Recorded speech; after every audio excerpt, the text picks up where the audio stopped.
सड़क सुरक्षा जीवन रक्षा नामक विषय पर अपने विचार प्रस्तुत करने के लिए यहाँ उपस्थित हूँ। साथियों, सड़क जैसे हमारी बहन ने आपको बताया कि आप सड़क सुरक्षा के नियमों से भली भांति परिचित हैं, लेकिन आप उनका अनुसरण नहीं करते।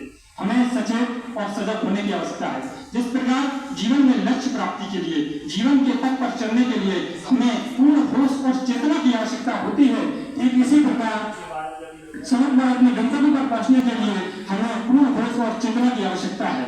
साथियों, हमारी एक छोटी सी लापरवाही की वजह से गंतव्य की ओर ले जाती सड़कें और तेज रफ्तार से चलते वाहन कथन बनकर हमारे सुंदर से जीवन को खत्म कर देंगे, इसका हमें एहसास भी ना हो पाएगा।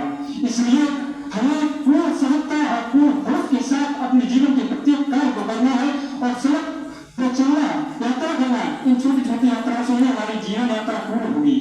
इसलिए कथन क्या हो सकता है, आप सोचेंगे कथन क्या हो सकता है, मैं बताता हूँ, over speeding, overloading and overtaking. ये तीन और आपके जीवन के कथन बन सकते हैं। ये तीन ओर पर सड़क पर चलते समय आपने ध्यान न दिया, तब उसके बाद और बात कहने के समय आपके पास कोई दूसरा वाक्य नहीं होगा।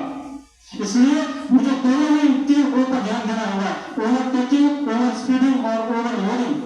आज सड़क सुरक्षा के संदर्भ में मैं आपसे 3 फॉर्मूला का बात करना चाहता हूँ।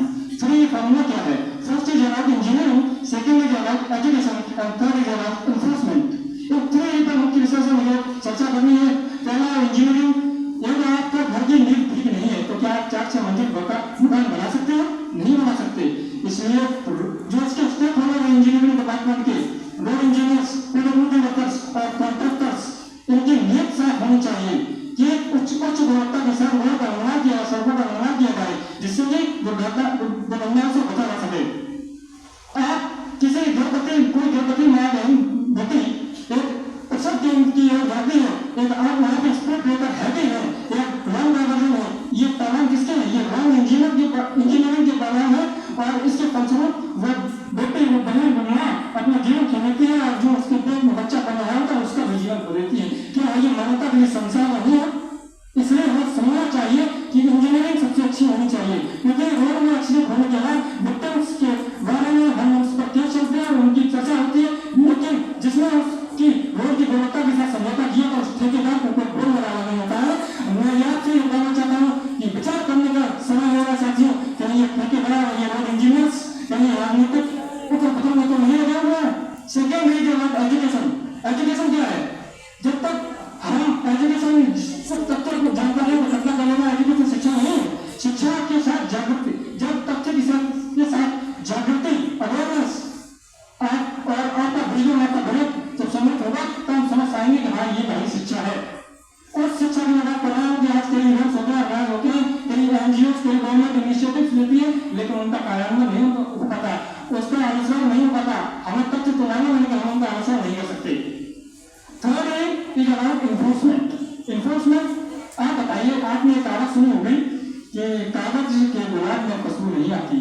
कागज के गुलाब में खुशबू जब नहीं आती है तो कागज में हम लोग कानून और ट्रैफिक डिपार्टमेंट की फाइलों बंद करने से क्या इनका काम हो जाएगा? इनका दृढ़तापूर्वक पालन करने के लिए ट्रैफिक नियमों का दृढ़तापूर्वक पालन करना चाहिए। उसके लिए ट्रैफिक डिपार्टमेंट के लोगों को सशक्त होना पड़ेगा। इसलिए इन 3 के माध्यम से इंजीनियरिंग मतलब रोड इंजीनियर्स, पीडब्ल्यूडी वर्कर्स और कॉन्ट्रैक्टर्स का समूह।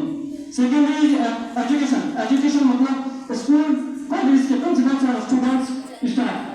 थर्ड इज एनवायरनमेंट मतलब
हम पक्षियों से भी सीख सकते हैं, वो एक कतार में चलते हैं। हम बच्चों से सीख सकते हैं, हमें अपनी कतार में चलकर अपने गंतव्य पर पहुंचना चाहिए। जब हमारे प्रणाली है, हमारे सगे संबंधी हमारा बेसब्री से इंतजार कर रहे हैं, बच्चा आपको बहुत है, आपसे बहुत बात करनी है, बहुत मन होता है, लेकिन क्या करें, समय सीमा है, इसलिए मुझे अपनी वाणी को ग्रहण करना पड़ेगा।